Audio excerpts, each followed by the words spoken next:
This is the definitive all-time Australia Test 11. So opening the batting, I've got none other than Donald Bradman, obviously. No explanation needed, 99 run average, just, guys, the legend of cricket. He's going to open up the batting with Matthew Hayden. Now, just fair warning, I'm going to limit some of the super duper old players. Bradman's really going to be the only one that is from that era. At number 3, in my captain, Ricky Ponting. Not because he's the best captain Australia's ever had, but because he is the best player that's been the captain of Australia, and he was a great captain. He's going to come in at 3, and he's going to be my captain. Number 4 is going to be who you could argue is the best Test batsman since Bradman. You could argue that. I'm not saying I would argue that, but you could argue that. And it would be Steve Smith. A very high batting average for this era. A unique batsman. He's got longevity. He's smart. We've never seen anything like him. Yeah, I'm taking Steve Smith. This is where it gets a bit tricky because Australia have a lot of amazing options. You got people like Mike Hussey, who averaged 50 in Tests. Michael Clarke, who's not far behind him. You got Damien Martyn, who kind of had that number 4 spot on lockdown, but obviously he's not in the team. At number 5, I'm going to go with Steve Waugh. He's another player I could have had play captain. He was an amazing captain for Australia. Some other players that I've left out, David Boone, incredible player. Both the Chappell brothers were awesome, but they don't make the cut. Mark Waugh, pretty good too.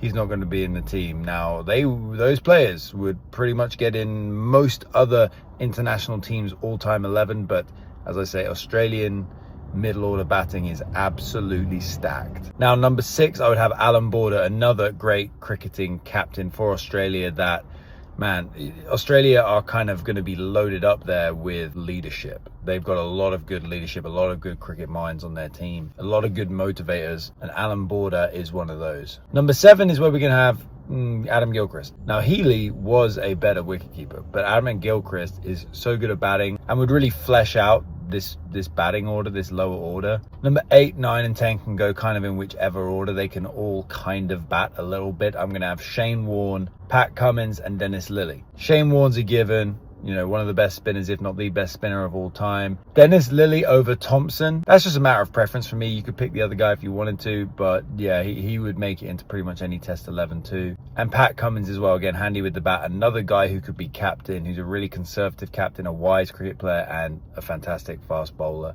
And then at number 11, Glenn McGrath. He's going to be probably one of the first 4 names on this team sheet. Probably him, Shane Warne, Don Bradman, and Ricky Ponting are probably the 4 first names on this team sheet. Maybe Steve Smith. But yeah, I feel like he doesn't need an explanation. He's on there. Some notable absences that would be really useful in this team, but Australia are just so good. Obviously, you have your Boones and your Mark Waughs and players like that, the Chappell brothers. But Mitchell Johnson, amazing. Brett Lee, amazing. Jason Gillespie, unreal. Hazelwood would have a case in many other sides' teams. But no, he's just not going to even sniff, really, this team. Andrew Symonds is another interesting one. He's a really kind of important, valuable player, especially in those 2000s Australian teams. But this is the list. This is the definitive list. If you disagree, let me know in the comments. Thanks so much for watching. I'll see you soon.